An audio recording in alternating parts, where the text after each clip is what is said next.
সুপ্রিয় দর্শক, সবাইকে অনেক অনেক শুভেচ্ছা জানিয়ে শুরু করছি এনটিভির নিয়মিত আয়োজন স্বাস্থ্য প্রতিদিন। আপনাদের সঙ্গে আছি আমি ডাক্তার মোনা তাহসিন। আজ আমরা কথা বলবো মূত্রথলির ক্যান্সার ও তার চিকিৎসা নিয়ে।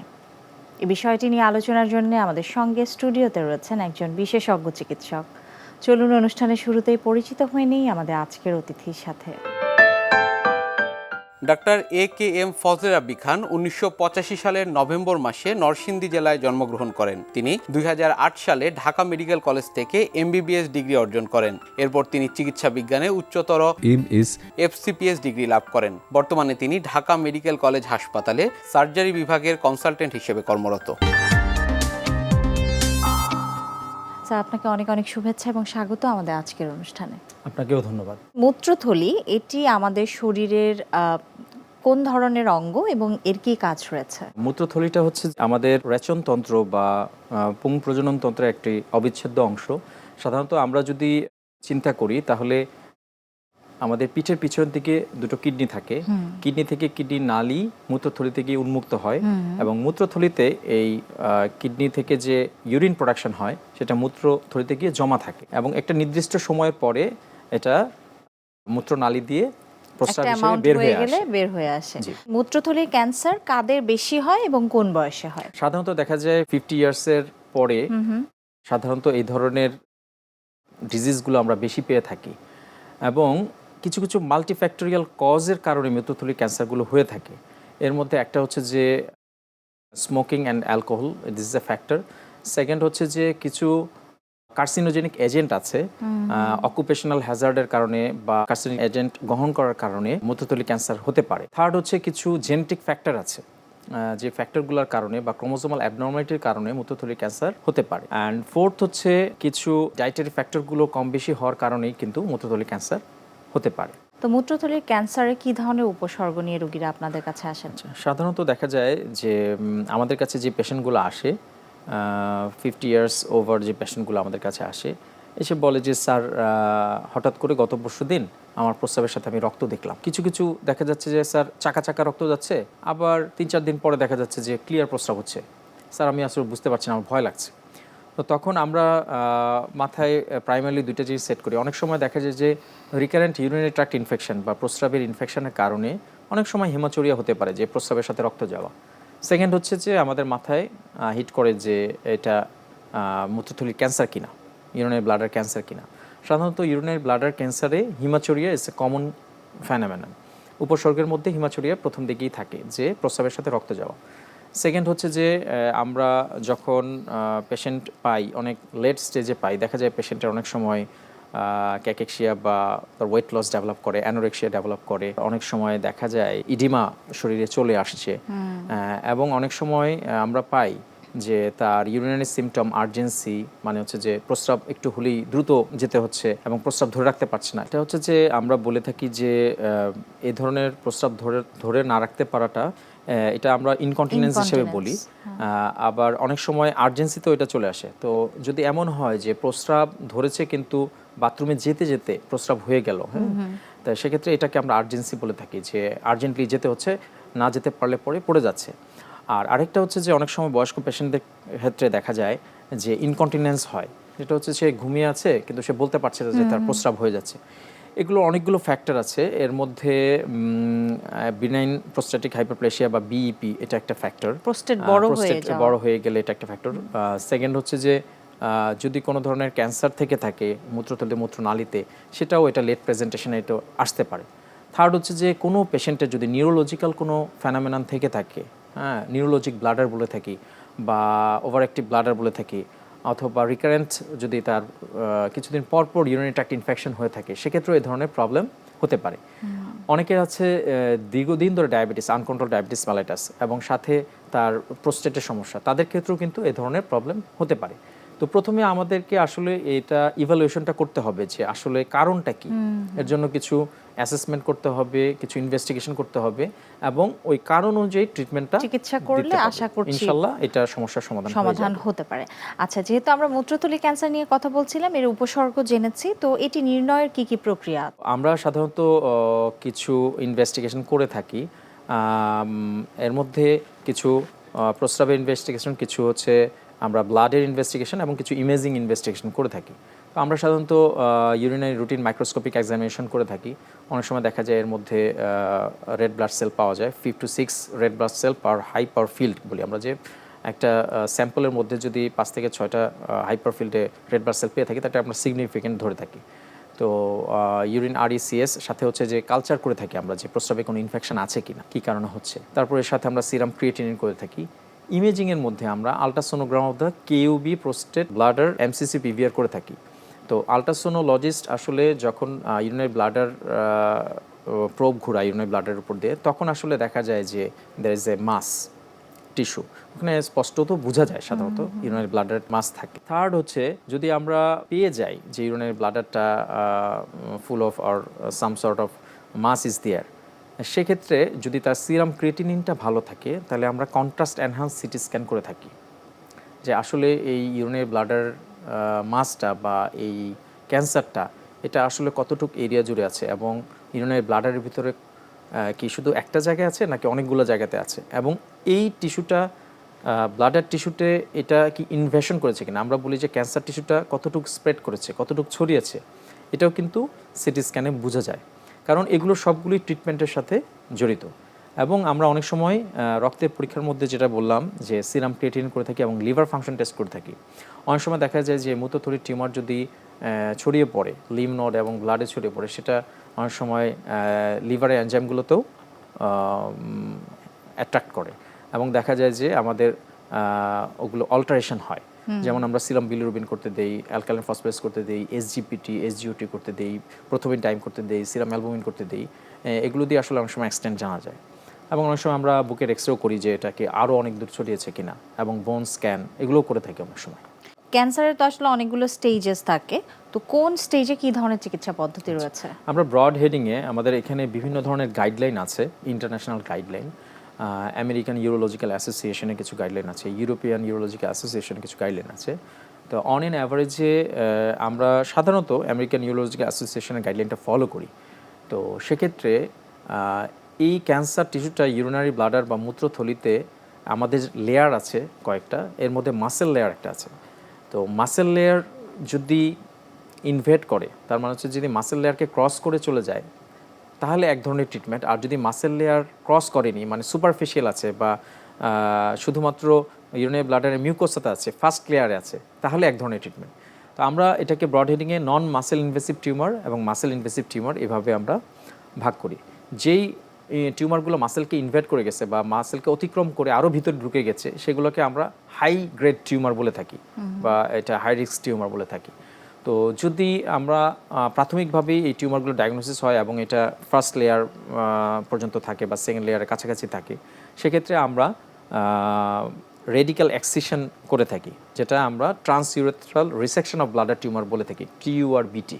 আমরা মূত্র নালী দিয়ে স্পেশাল একটা মেশিন ঢুকিয়ে সাধারণত ওই টিউমারটা আমরা কেটে নিয়ে আসি, এবং এরপরে এটার যে হিস্টোলজিক্যাল ডায়াগনোসিস, তার মানে এই মাংসটা আমরা পরীক্ষা করতে দেই, পরীক্ষা করে আমরা দেখি যে এটা আসলে মাসেলকে ইনভেট করেছে না করেনি। যদি না করে থাকে, তাহলে আমরা অনেকগুলো মডালিটিস ইউজ করি। ইন্টারভেসিক্যাল বিভিন্ন থেরাপি আছে, কেমোথেরাপি, ইমিউনোথেরাপি আছে, এগুলো দিয়ে আমরা একটা নির্দিষ্ট সময় পর্যন্ত দিয়ে ফলো আপে রাখি। কোন ধরনের বা কোন স্টেজে গেলে পরে আসলে আর সার্জারি করা যায় না, বা সেক্ষেত্রে কি করবার আছে? যদি মাসেল ইনভেট করে, মানে যদি মাসেল পর্যন্ত এটা চলে যায় টিউমারটা বা আরও দূর অতিক্রান্ত হয়, তখন আসলে আমরা এটাকে অ্যাডভান্স টিউমার গ্রেড 3 বা 4 যদি হয়, স্টেজ ছড়িয়ে যায়, তাহলে সেক্ষেত্রে আমরা এটা অ্যাডভান্স স্টেজ বলে থাকি। তো সেক্ষেত্রে আসলে কতগুলো অপশন আছে, সার্জিক্যাল অপশন আছে এবং কেমোথেরাপি বা অন্যান্য থেরাপিরও অপশন আছে। যদি দেখা যায় যে মাসেল ইনভেসিভ টিউমার আছে, তাহলে আমরা বলি রেডিক্যাল সিস্টেক্টমি ডাইভার্সন, মানে পুরো মূত্রথলিটাকে কেটে ফেলে দিতে হয়, এবং আমাদের পেটের ভিতরে যে অন্ত্র আছে, ক্ষুদ্রান্ত দিয়ে আমরা একটা আর্টিফিশিয়াল একটা প্রস্রাবের নালী করে দিই পেটের বাহিরে। তো ওইটা দিয়ে প্রস্রাব আসতে থাকে, এবং সিমালটেনিয়াসলি পরবর্তীতে বিভিন্ন থেরাপি, মানে হচ্ছে ক্যান্সারের যে আদার মোডালিটিস আছে, যে রেডিওথেরাপি, কেমোথেরাপি, সেই ডিপার্টমেন্টগুলোর হেল্প নিয়ে আমরা একটা ইন্টিগ্রেটেড একটা অ্যাপ্রোচে যাই। এই ধরনের সার্জারিগুলো করবার পরে আপনি বলছিলেন যে অনেক সময় কেটে ফেলে দিতে হতে পারে। তো কন্টিনিউয়াসলি যে প্রস্রাব আসতে থাকে এটি তো আসলে আমরা এক ধরনের আইলিওস্টমি কোলোস্টমি আমরা দেখে থাকি অনেক সময় আইলিয়াল অন্ত্রের কন্ডুইট বলে, ক্ষেত্রে। হ্যাঁ। তো এটি কি একই রকম কিনা? এটা আসলে আমরা বলি আইলিয়াল কন্ডুইট, আসলে ওই কিডনির যে দুটো নালী আছে সেই নালীটা এনে একটা অন্ত্রের মধ্যে ঢুকিয়ে দেওয়া হয় এবং পরবর্তীতে সেটা আইলিওস্টমির মতোই, এটা আমরা আইলিয়াল বাইরে কন্ডুইট আসলে বলি। রাস্তা করে হ্যাঁ, দেওয়া বাইরে একটা রাস্তা করে দেওয়া হয় বা একটা ব্যাগ থাকে, ব্যাগ দেওয়া। রিজার্ভিয়র বলি আমরা, ওইটার মধ্যে জমা হয়। তারপর নির্দিষ্ট সময় পর পর যখন এটা ভরে যায় এটা ক্লিন করতে হয়। ক্লিন করতে হয়। জি, মূত্রথলির ক্যান্সার সেটিকে যদি আমরা প্রতিরোধ করতে পারি এটি সবচাইতে ভালো আমাদের রোগীদের জন্য। তো মূত্রথলির ক্যান্সার প্রিভেনশনের জন্য কি কি করবার আছে?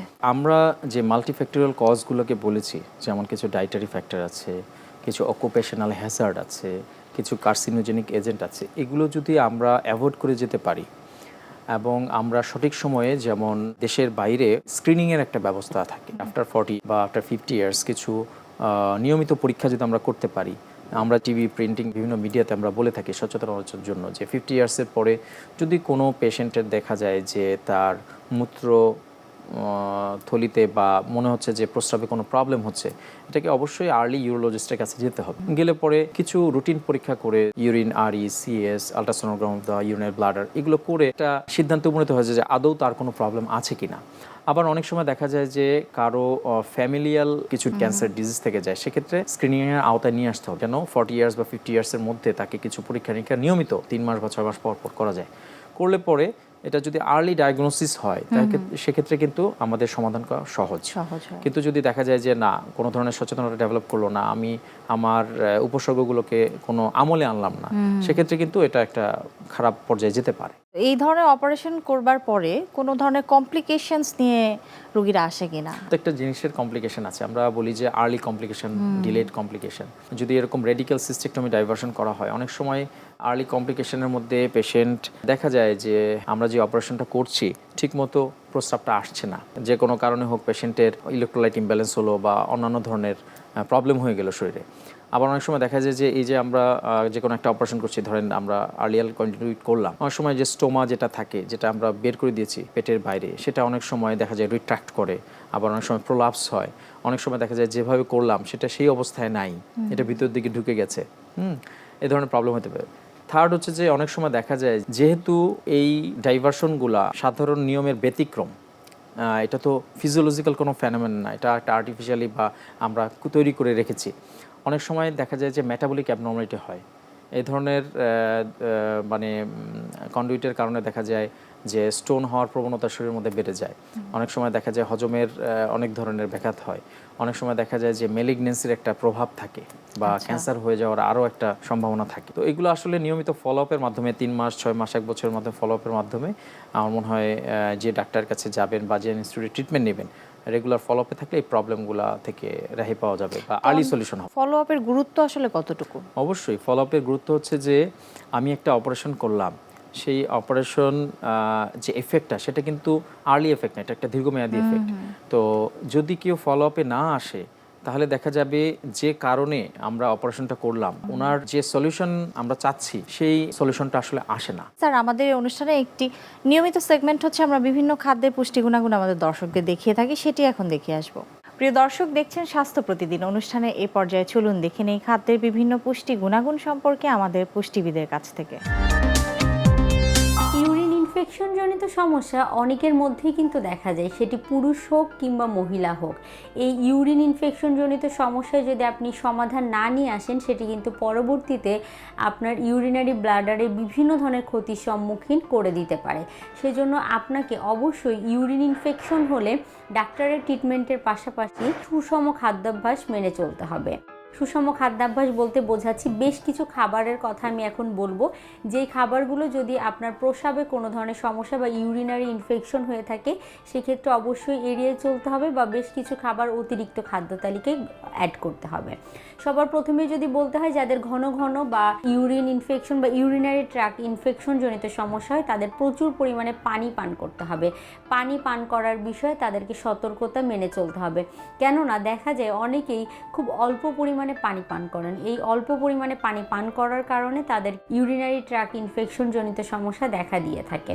নিয়মিত 10 থেকে 12 গ্লাস পানি শুধু পান করলে হবে না, পাশাপাশি বিভিন্ন ফলের জুস, ডাবের পানি, তরল বিভিন্ন খাবার, সুপি খাবার বা বিভিন্ন সবজি দিয়ে, চিকেন দিয়ে, ডিম দিয়ে তৈরি করা স্যুপ জাতীয় খাবারগুলো আপনি আপনার খাদ্য তালিকায় রাখার চেষ্টা করবেন। তাহলে দেখা যাবে যে আপনার দেহের পানির রিকোয়ারমেন্ট অনেকাংশে পূরণ করতে সেটি সাহায্য করে থাকে। এর পরবর্তীতে যদি বলতে হয়, বিভিন্ন ধরনের ইনফেকশন কমানোর জন্য আমরা ন্যাচারাল রেমেডিস হিসাবে অ্যান্টি ইনফ্লামেটরি খাবারগুলোর কথা বলে থাকি। তার মধ্যে ধরেন দারুচিনি হতে পারে, জিরা হতে পারে বা আদা হতে পারে। এই জাতীয় খাবারগুলো আপনি কিন্তু পানি দিয়ে ফুটিয়েও গ্রহণ করতে পারেন, তাহলে ইনফেকশনের যে জটিলতাগুলো আছে সেগুলো কিছুটা কমাতে সাহায্য করবে।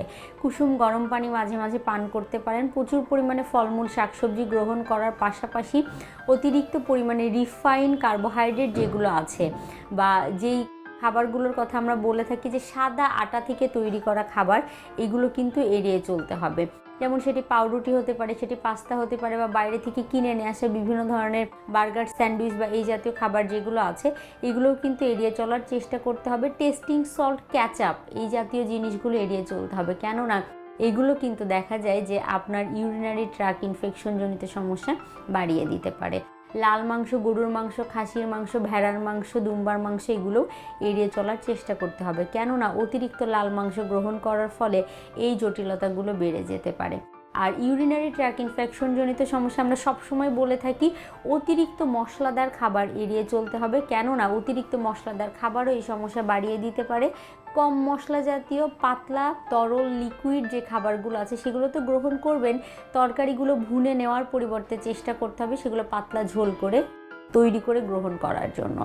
এরপরে যদি অন্যান্য খাবারগুলোর কথা বলতে হয়, যে আপনি আপনার খাবারের যে তালিকায় carbohydrate, protein, fat, vitamin, minerals, পানি এটির একটি গুড রেশিও তৈরি করে গ্রহণ করার চেষ্টা করবেন, তাহলে দেখা যাবে সেটি কিন্তু আপনার এই সমস্যাগুলো সমাধান করার ক্ষেত্রে সাহায্য করবে।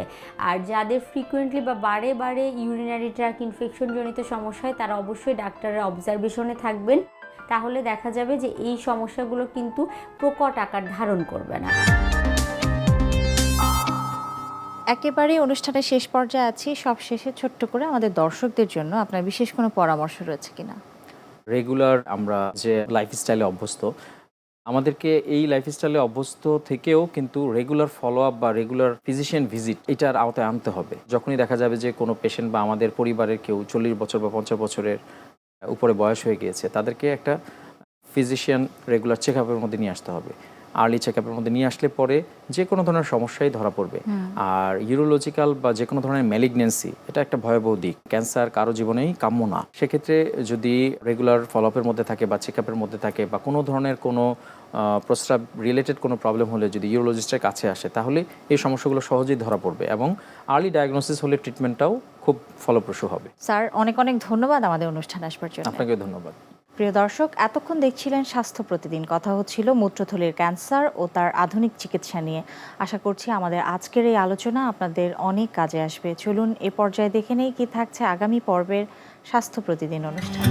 ক্রনিক শোল্ডার ডিসলোকেশন বলতে বোঝায় আসলে যখন আমাদের শোল্ডার জয়েন্টটা রিপিটেডলি খুলে যায়। যখন এটা ক্রনিক বলা হচ্ছে এই কারণে আমাদের দেহের যতগুলো জয়েন্ট আছে তার মধ্যে খুব দুর্বল একটা জয়েন্ট হচ্ছে শোল্ডার জয়েন্ট। এটা মেইনলি শক্তিশালী হয় আশেপাশে লেগে থাকে বিভিন্ন মাসেল এবং লিগামেন্ট দ্বারা। যখন কোনো কারণে কোনো ট্রমা, আঘাত অথবা যে কোনো কারণে হোক একবার এই শোল্ডার জয়েন্টটা তার জয়েন্ট থেকে ছুটে চলে আসে, এই যে তার পাতয়ে একবার চলে আসলো, তার আশেপাশে যতগুলো লিগামেন্ট এবং মাসেল বা ক্যাপসুল থাকে এটাকে সে ডিস্ট্রয় করে ফেলে। বিশ্বের যে কোনো প্রান্ত থেকে যে কোনো সময় আপনাদের প্রিয় অনুষ্ঠান স্বাস্থ্য প্রতিদিন দেখতে ভিজিট করুন আমাদের পূর্ণাঙ্গ ওয়েব পোর্টাল www.ntvbd.com এ। এছাড়াও এনটিভির জনপ্রিয় সব অনুষ্ঠান ও খবরের আপডেট পেতে ভিজিট করুন আমাদের ইউটিউব ও ভেরিফাইড ফেসবুক পেজে। আজ এখানে বিদায় নিচ্ছি, আবারও দেখা হবে। সে পর্যন্ত সবাই ভালো থাকুন, সুস্থ থাকুন, নিরাপদে থাকুন। আল্লাহ হাফেজ।